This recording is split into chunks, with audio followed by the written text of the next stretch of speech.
I actually call it radical common sense because I think that common sense is not given enough credit in an ecosystem that really values innovation. We just put out an ad last year. We call it Health Insurance is Broken. I think we're the only health insurance company in our industry that has went out and said what almost every single American feels. We see it and we're fighting to fix it. One of my fundamental values is you can't fix things unless you actually say that they're broken, because you're never going to get to the underlying truth of the issue if you're kind of hiding behind toxic positivity. But I think we have a truth-telling problem in US healthcare. Hi, everybody. Welcome back to Lifers. We have a very special episode coming up for you today. I have got Sachin Jain with me. He is the president and CEO of Scan Health Plan in LA. He is an adjunct professor of medicine at Stanford. He's a board member at Arbiter Health, which is now publicly traded in the chronic condition space. He's an editorial board member at Health Affairs. He writes for Forbes. The list goes on and on. So he has a lot of varied accomplishments in healthcare, but one of the ones that I want to mention with you today that I particularly love is that he has more LinkedIn followers than I do. And I've spent my whole career in media and venture, whereas he has been in health insurance and medicine. So that really says a lot. It really mostly tells you that he knows how to connect with people on a very human level from 50 years of journalism that not many health plan executives will do that. So I have so much to talk to you about, Sachin, but where I'd love to start is with this comment that you made recently that you shared on your LinkedIn and wrote an article in Forbes about.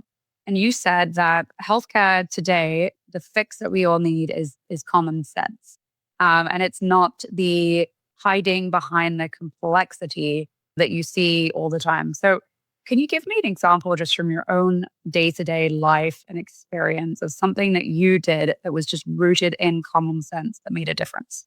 Yeah, I mean, I actually call it radical common sense, Chrissy, because I think that common sense is not given enough credit or value in an ecosystem that really values innovation. And I think sometimes common sense is innovation, and I don't know that we necessarily view it as such. Probably the thing I'm most proud of comes from my time at CareMore Health. I would say we were in the midst of a ride-sharing revolution, and many companies were starting to struggle with non-emergency medical transportation, and we were the first to actually use Uber or Lyft to actually begin to transport our members. Non-emergency medical transportation historically has been really bad. Members really don't like it. It shows up late. It has all the challenges of legacy transportation vendors. And, when other health plans were kind of continuing to partner with the existing vendors, we just said, why don't we partner with Uber or Lyft? And we partnered with Lyft, and we were able to dramatically improve satisfaction. We were able to reduce no-show rates. I would say another example from my time at CareMore was our efforts around loneliness. I saw loneliness in every single patient visit with an older adult at CareMore. And that ended up translating into a program we called the Togetherness Program, which was just around outreaching to lonely seniors. Those things actually turned out to make a big difference in terms of admission rates, readmission rates, chronic disease management. So again, it's taking these observations that we have every day, and instead of accepting them as a reality that can't be changed, it's actually doing the work to change them. That's the clinical view of it and operational view when it comes to non-emergency medical transportation. But take, for example, how we do authorizations and utilization management. I mean, so much of it makes no freaking sense. And we normalize it. We normalize the abnormal. And I think the work that we have to do in healthcare is to stop normalizing abnormal things. I love that. I think it also speaks to user-centered design, which we don't think about enough. I mean, it is wild to me that it has taken 20 years for the healthcare industry to start even contemplating the use of text messaging. Like, we literally have forced patients into downloading apps for literally everything. And, I've asked people for years, like, why? Why is this an app? Why is this not a text message? And the answers are, there's compliance, there's privacy, HIPAA. legal, HIPAA. And I'm like, guys, who actually here understands HIPAA? Like, this isn't actually a requirement of HIPAA. You are just rolling out HIPAA as an excuse to not do the thing that is the most simple thing. It's like Occam's razor. If it's a question like a scheduling of an appointment, it's not HIPAA if a patient just wants to schedule time. And there's, if it's a cash pay thing, it's not HIPAA.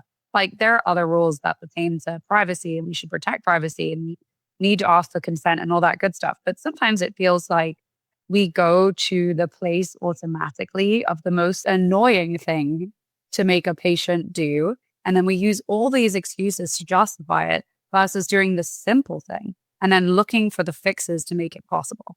Chrissy, lots of healthcare organizations really operate like they're law firms that happen to deliver a healthcare product or healthcare services. I had that experience early in my career working for the pharmaceutical industry where we had a mother may I culture when it came to almost anything.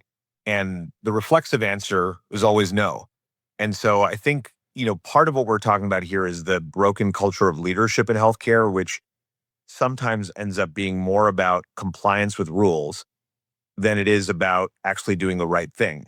And sometimes we treat those things as conflicting. And I would actually argue that they're not. And oftentimes we don't even seek regulatory guidance. We just assume it.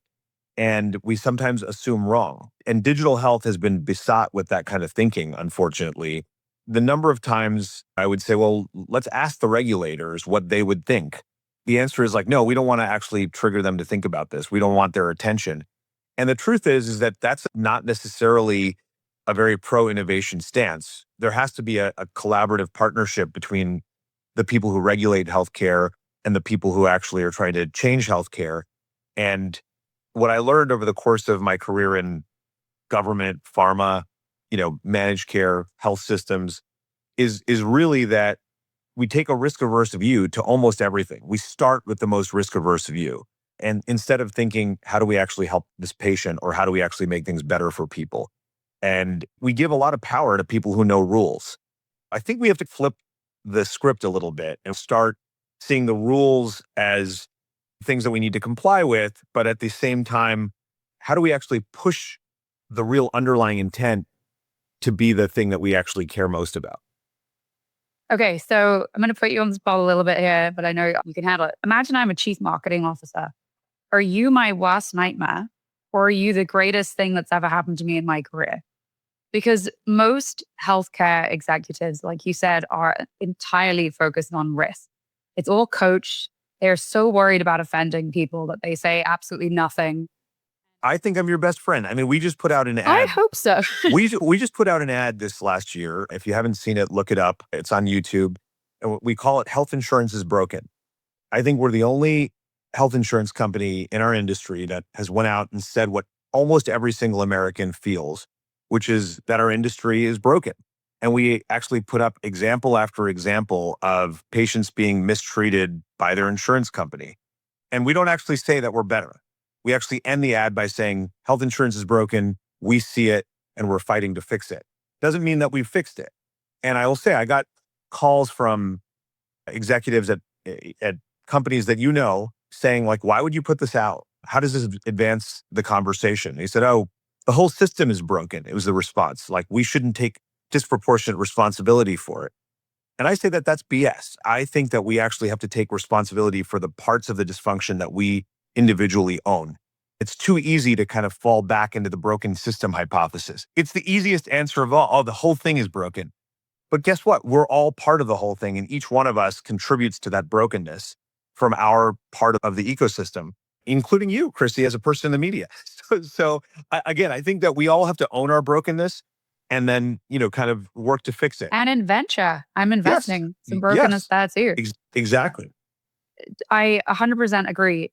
But then it reminds me of, I just read this book on storytelling. And as part of that, I watched a Congratulations. lot Yeah. of, thank you. I know you've been involved in the whole book thing too. So that's probably a topic for another time and maybe over drinks. But I watched so many healthcare executives stand on stage and deliver presentations. And what I thought was so interesting about this former CEO of Livongo, a gentleman by the name of Glenn Tolman, you're nodding, he actually would go on stage and say, health plans are broken. And the vast majority of digital health companies would not do that because they have to sell into health plans. And my view on it is that his strategy worked incredibly well. I mean, that business was ultimately acquired for $18.5 billion, really at the peak of the market. So go Livongo.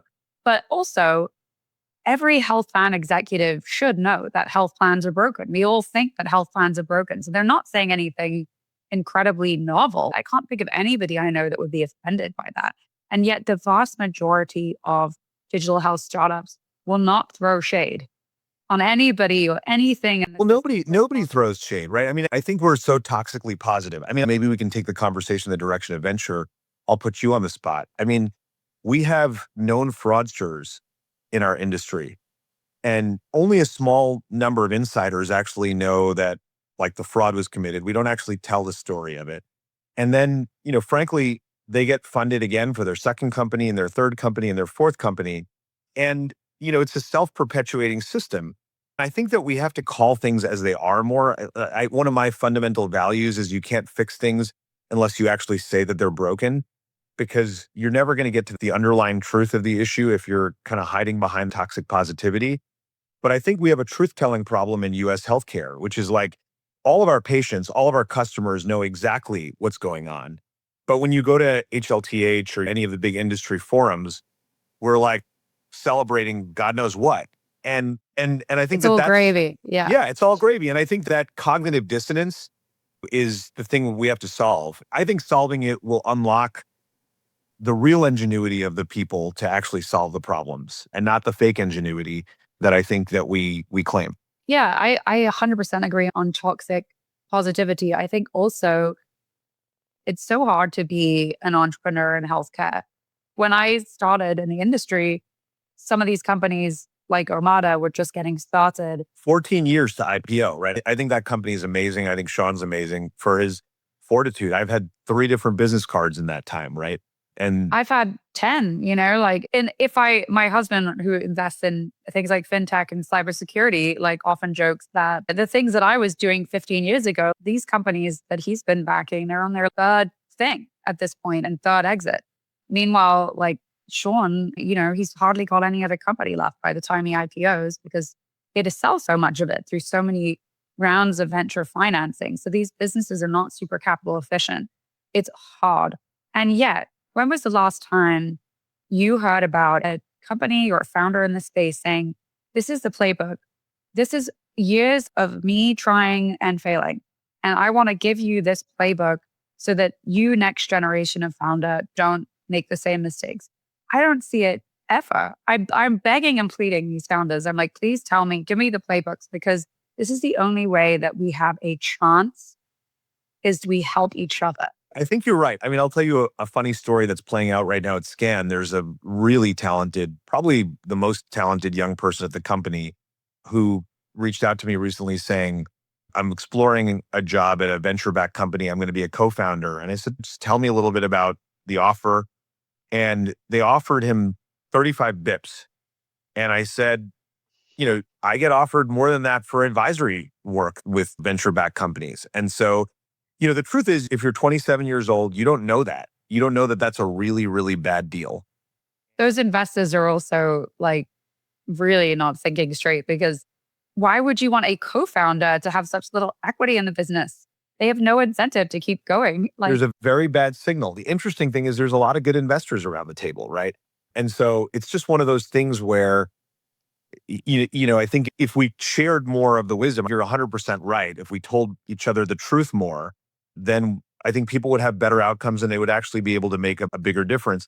It's one of my biggest frustrations with mentorship, candidly, Christina. I think early career mentorship is really about supporting people and really encouraging them. But I would say mid-career mentorship is really about telling them the truth and telling them the uncomfortable truth sometimes. And I would say that's a place where I felt a little bit let down by some of my mid-career mentors who didn't kind of move the veil back and actually tell me the real brutal truth about how things were unfolding for them and for the people around us. And I think it's one of the best things you can do for people is actually start to tell them those truths. Now, the reality is many of us need to learn our own lessons. And so they could have told us those truths and we would have said, well, that doesn't really apply to me. That's what most people do. We all have a little bit of a sense of exceptionalism. But at the same time, I think having those voices of authenticity in your head, hopefully over the long run, helps you make better decisions.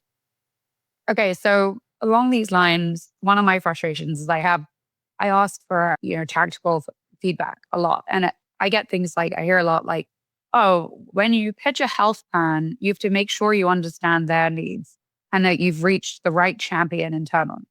And then the next obvious question is, who's the right champion internally? And what are the needs? That's where you sort of don't get the straight answer. Maybe I will ask you. I would say you need to spray and pray. You need to talk to as many people as you can until you find somebody who's got a problem that you think you could solve. Many people, and sometimes you have to tell people that they have a problem that they didn't even know was a problem. You have to be opportunity creating in that way. The other advice that I heard years ago, and it's what somebody else said, it's not what I said, is you got to find a steak eating white guy. This is a funny story, who's willing to kind of wine and dine a health plan executive and be charming and be friendly. And you have to be likable before you can actually sell anything to anyone. That's one piece of advice I've heard. Another piece of advice I've heard is you've got to build up your favor bank.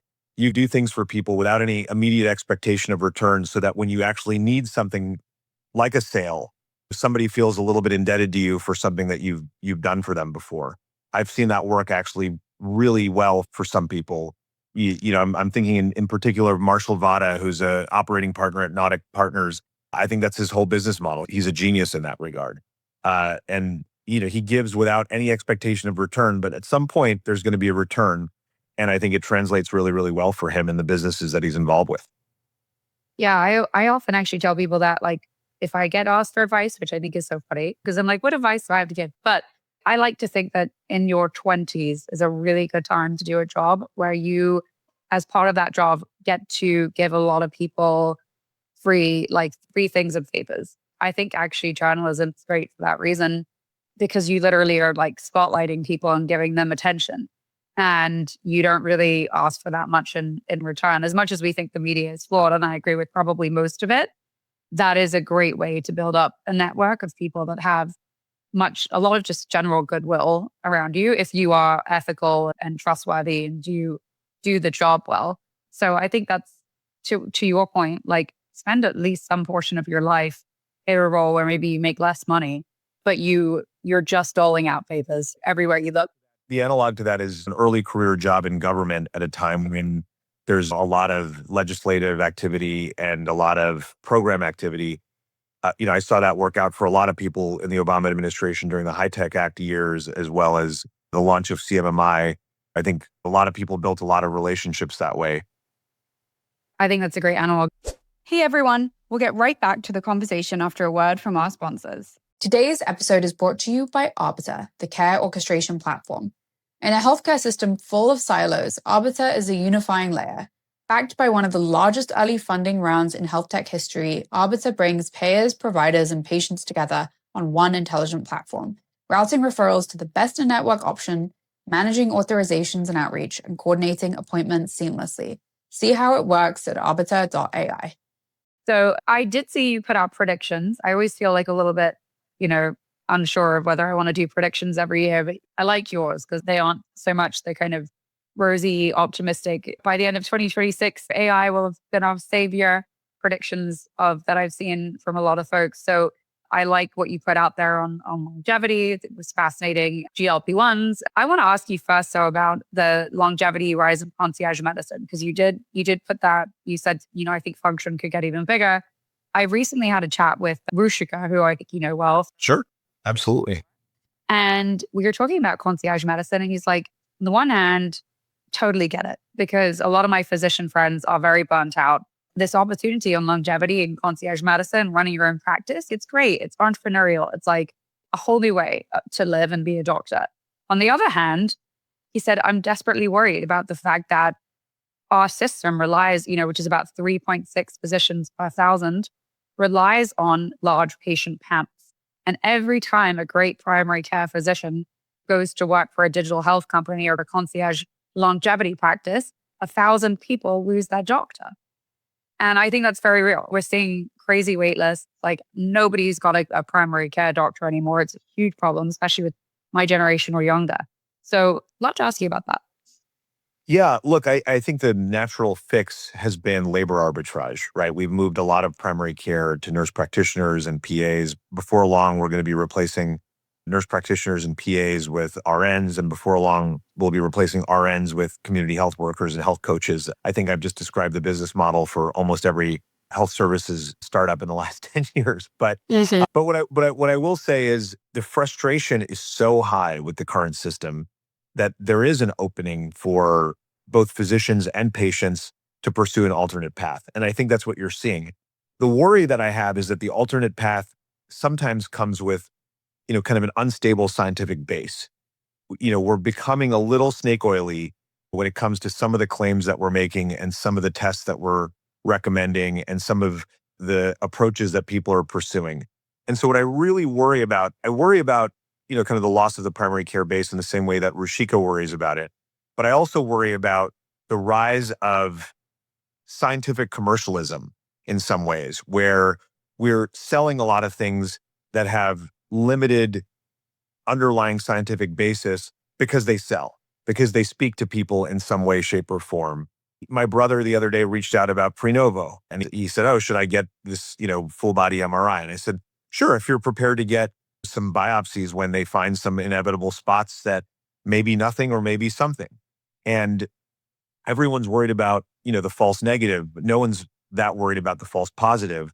But I'll tell you, if you get a biopsy of your lung and you end up with a pneumothorax because someone decided that spot on your lung needed to be biopsied and it was really nothing, that's a lot of pain and suffering to go through for no particular reason. I don't know that we're necessarily engaging the trade-offs as much as we could. I think a little bit about like 23andMe and, how the data was kind of out there and, people were getting genetic tests without a lot of like real support in terms of what some of that information meant, with low scientific literacy. And then without a lot of real consideration of the ethical implications of finding out that your grandmother slept around. True story, not my grandmother, but a close friend of mine's grandmother. His relatives weren't his relatives. He found some long lost relatives. A lot of these things have deeper social and societal implications that we're not really processing in pursuit of that 10x valuation. And so again, I do worry that we're not engaging these questions with the deliberateness that we should be. Everything you just said resonates with me because I totally see the costs associated with all these unnecessary tests and procedures. And there's also real medical risk to that.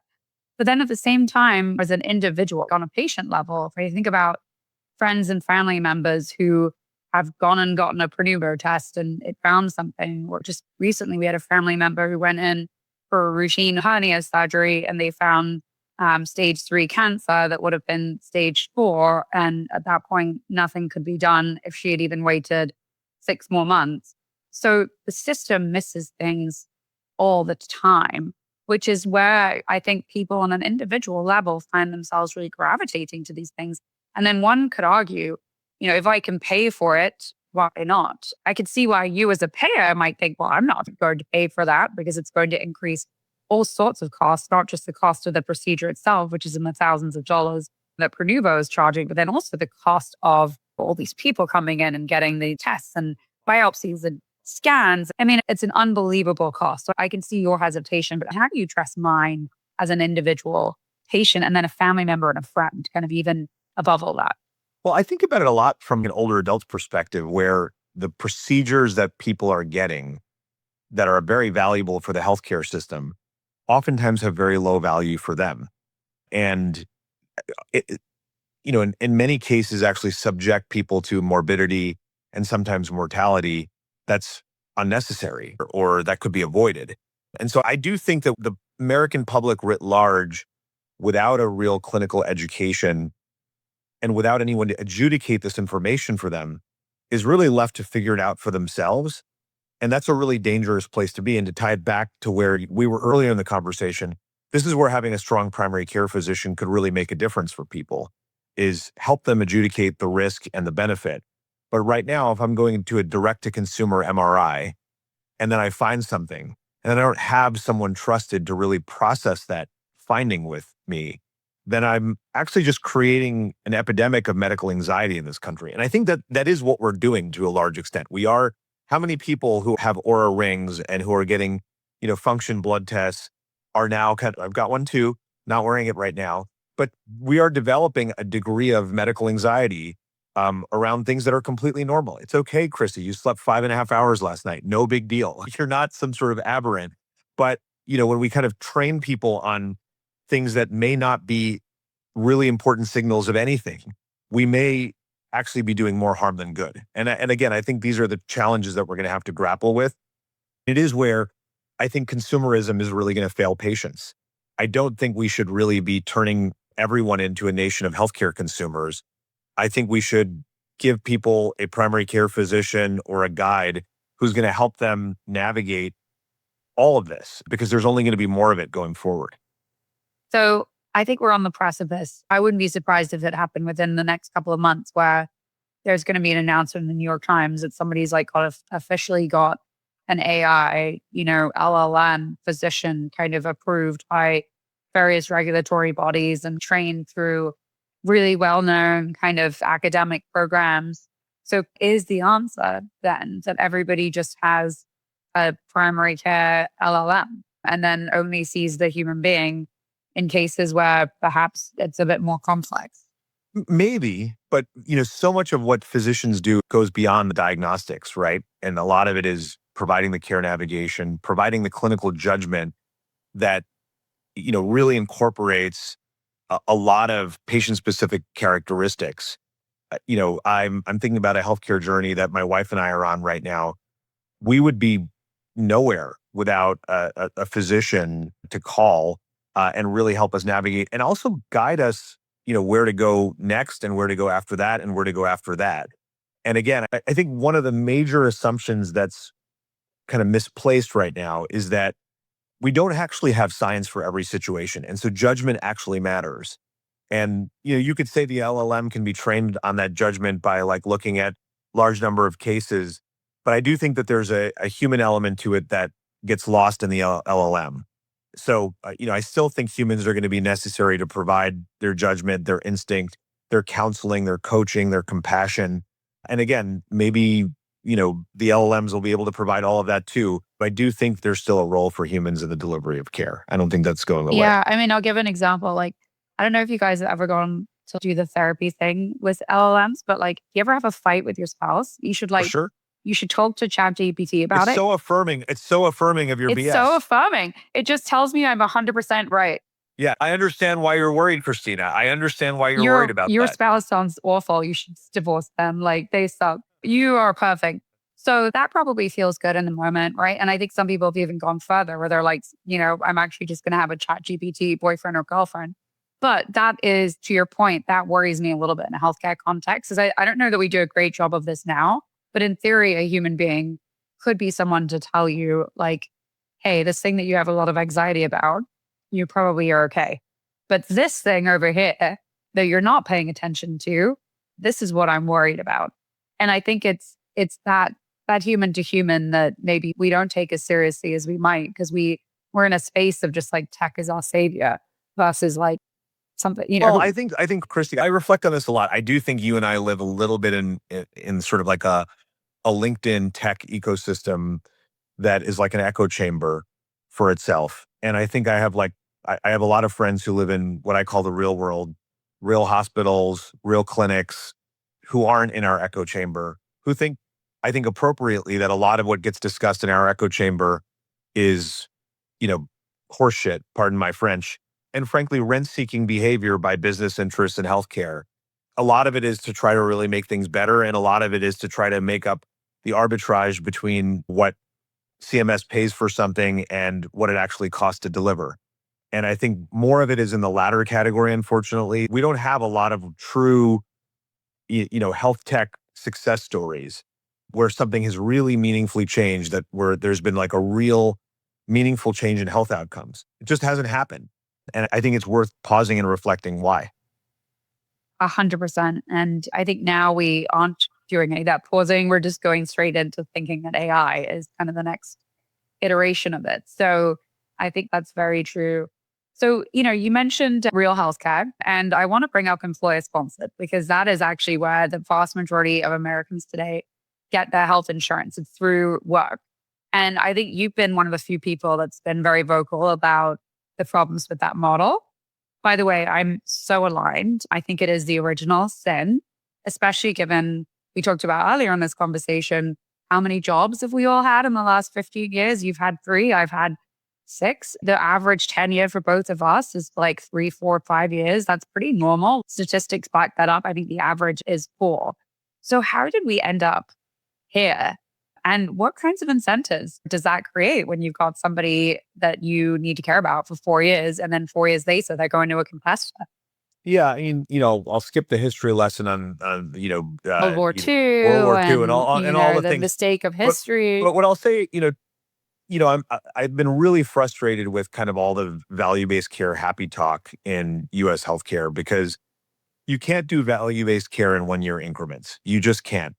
And the truth is that there's, cross-national comparisons that point to a different way. If you go to Israel, you're in the same HMO from cradle to grave for the most part. You're either a Clalit patient or you're a Maccabi patient. That creates incentives for that HMO to really think about you over the course of your life cycle and to really do interventions across the life cycle. We're way too happy to pay for high-tech interventions that address complications of things that could have been treated 20 years ago when you were first diagnosed with diabetes or hypertension, and not that interested in actually funding the intensive lifestyle management or therapies that would actually like modify the life course of those diseases.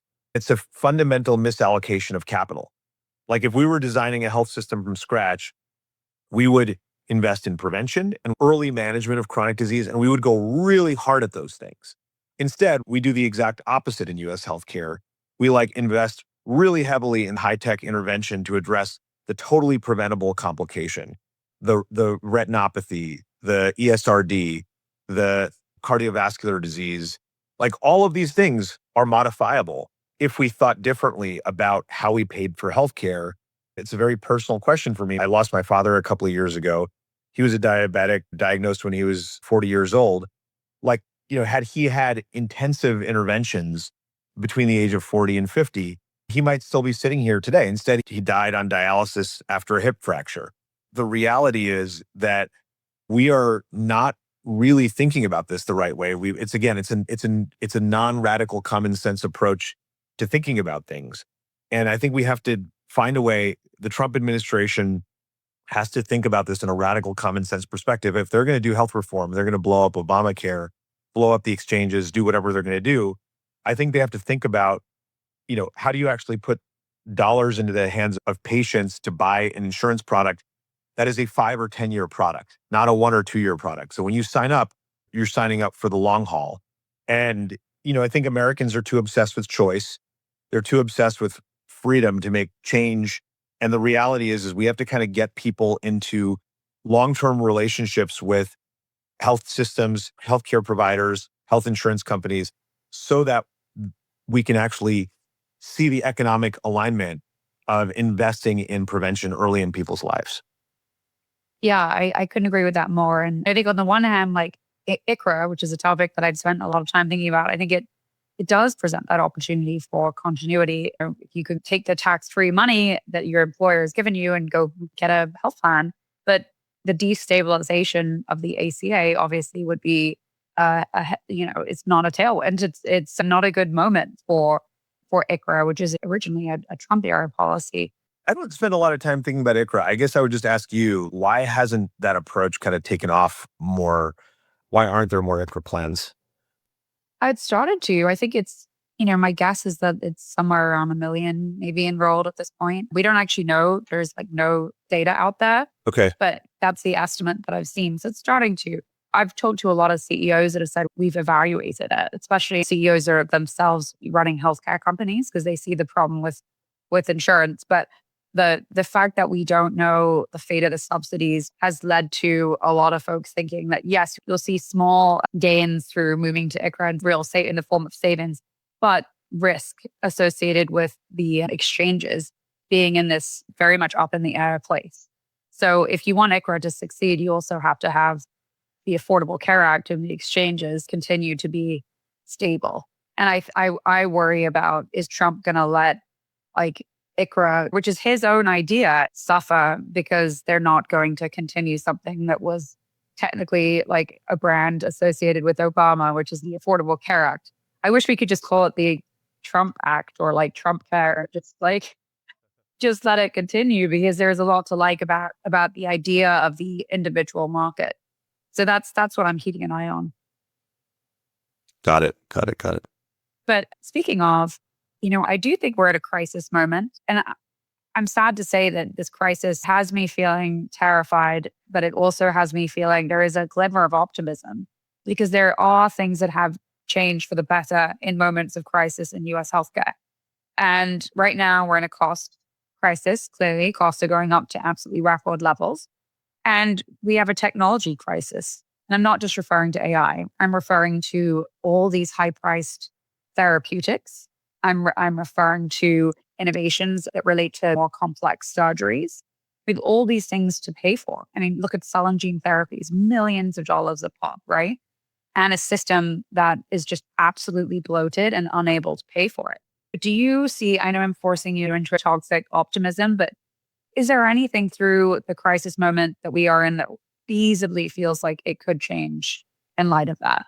Well, I think one of the challenges with this cost crisis is I don't know if we really understand what's going on right now, why healthcare costs are going high. I mean, we think we have a utilization crisis, but I'm not sure if it's a true utilization crisis, or are the bots really getting good at documenting well? So it's a question being asked even more and more in circles that I'm in. Are we seeing a lot of upcoding in the delivery of care that's enabled by artificial intelligence, in the early deployment of artificial intelligence? Or has there been a true increase in the severity and the volume of patient And care? what do you think? I'm not sure. I think there's certainly a contribution from the upcoding facilitated by technology. But the optimism for me comes from the spirit of revolution that exists everywhere right now. Like I see it everywhere, Chrissy. I'm sure you see it too. Like I see doctors getting really mad, patients getting really mad. And I see alternatives that are kind of popping up to really address the pain and frustration that people are feeling. And I think, incumbents will have to look at those disruptors, and they'll either have to copy those disruptors, and that's how a lot of change scales, or they're going to have to come up with their own alternatives to the disruption. Because I do think that people are really changing their patterns of care in very, very meaningful ways that were not anticipated. I mean, could you imagine like the direct to consumer MRI movement? I just didn't see that coming, to be honest with you.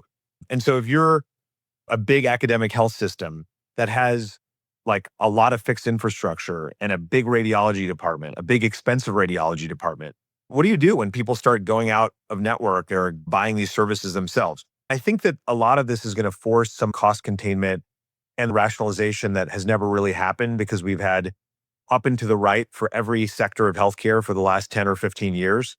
This is where the innovation economy is actually going to serve healthcare really well. I don't think the disruptors are actually going to get the lion's share of the reward. I think the lion's share of the reward is going to accrue to the people. But I think that the disruptors are going to actually force the incumbents to act differently. The incumbents are too big. Unfortunately, we're in this David versus Goliath battle for the soul of American healthcare. And I think David is losing. But I think David can score some wins along the way that will change Goliath. That's kind of how my formulation and Yeah, I mean, that resonates. When I would cover a lot of the big tech companies in healthcare, I thought the biggest impact that they had was making healthcare companies change, because they were so worried about these big tech companies. But big tech didn't really end up getting its act together because they were too concerned with selling into healthcare, given what a giant industry it is. So I think that's right. And also Mark Cuban, can you run for president? I think you would actually win. Like, to this point of people who really know how to speak the language. Do you think he will? Do you think that's coming? I keep asking, and like people close to him are like, I could see it. So if you know him, like mention it, because I would be down for that. I think he's saying a lot of the right things, and you might argue that there's inconsistencies or some of the specific detail is not 100% correct, but the spirit of what he's saying does resonate with a lot of people, especially in the drug pricing arena. I think we're seeing a lot of healthcare. I mean, not to take this conversation in a different direction, I think we are going to see a lot of healthcare-oriented politicians in the next couple of years because of what's been happening at HHS and some of... We already are. Yeah, Jonathan we are. Bush is running. I wouldn't be... Tina Shah from a bridge. I could see Glenn Tolman running. Tom Fisher. I could see Paul Markovich, for sure. Yep. Sachin Jain. No, I don't think so. I don't think so. I had an early career exposure to politics, not my thing. I could see Farr's ad going back. I got some predictions, but I want to make sure I told you about your 200,000 LinkedIn followers, which teased out in the introduction, because you probably have more LinkedIn followers than any executive in healthcare right now. Like maybe Eric Topol, I don't know if he counts, but he might have more, but you're definitely up there for somebody in a real healthcare job. And the vast majority of people in your role think it's totally unnecessary and kind of operate with the script, and they use the jargon, and they kind of they don't talk to people on social media because it's below them. They have teams of social media people doing that, and it just comes across like scripted nonsense. So walk me through why you decided this does matter, and how do you have the confidence and just the wherewithal to be able to use real language that people understand? 13 years ago, I was an executive at Merck, and my team said, you can't be running the digital health group of Merck and not be on Twitter. And I was like, no, that's like a waste of time. I really don't understand it, and it's not my thing. Then I felt like, okay, I'm going to give into this thing a little bit and see what it's about. I found it valuable as a platform to test and refine my thinking and ideas. If I had an idea, I could post it and I could get instant feedback from a lot of really smart people about the idea. And, over time, I kind of migrated to LinkedIn just because of some of the changes in Twitter. What's been really interesting is it's a forum for testing your ideas. Every one of us who leads in healthcare has an obligation to your organization, but I think you also have an obligation to the ecosystem to really try to drive change through your voice. And I felt that very strongly from an early age. Most corporations don't let you do this. It's one of the reasons I actually love my job right now is I do feel like my board really supports me in just being myself. And they've never reached out to me or censored me or asked me to change my thoughts or a position. Whereas when I worked for large Fortune 50 companies for the first decade of my career, it was like, one of those companies actually had to create a special set of rules for me because they wanted me to continue to post, but they wanted to kind of contain it a little bit.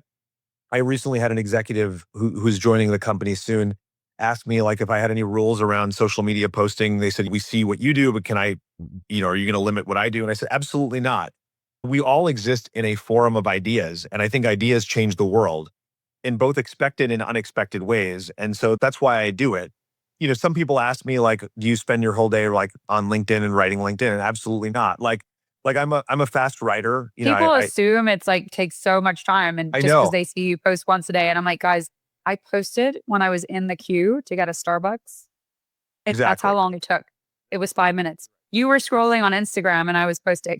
Exactly. So I'm a fast writer. So I will do a post every other day or so. And I like the feedback that I get from folks about ideas. And sometimes I get negative feedback. Sometimes I get positive feedback. At the end of the day, I think it sharpens my thinking. Being forced to articulate something for others, for consumption by others, actually in many ways really sharpens my own thinking.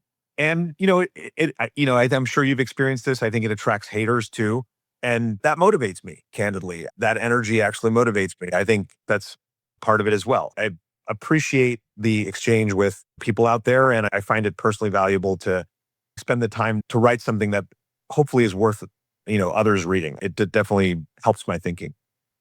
Yeah. And I think there have been, maybe I'll just share a thought from researching the book, which is that so many studies have found that we dramatically overweight to risk. And we don't think about the other kind of risk, which is the risk of being forgettable. There is that risk too. There is the risk to being boring. There is the risk to never attracting the attention of an incredible engineer, the risk of never attracting the attention of a potential acquirer or customer because you don't say anything. So I think you've been such an incredible example of what a calculated risk looks like. You're willing to say it like it is. Maybe you don't go as far, and I've never seen you call out anybody in the industry on a very, personal level. You're not doing that, but you do call out specific actors and groups within the system, and you acknowledge the role that even your own company plays in that system and the group of companies where you sit. So I think that is really admirable and it stands out. So on that note, I will just say I've loved having you on. Would love to have you come back on Life Is, because you really exemplify what we're looking for from a guest, which is real talk and somebody who will provide that kind of tactical advice from the front lines of healthcare I agree with you that sometimes it's an idea that can be the source of the change. Appreciate you. Thank you, Sachin. No, thanks so much, Chrissy. Really appreciate it. That's a wrap on Lifers. If you know someone else grinding it out in healthcare, send them this episode. And if you want more unfiltered takes on digital health, check out the Second Opinion newsletter, link in the show notes.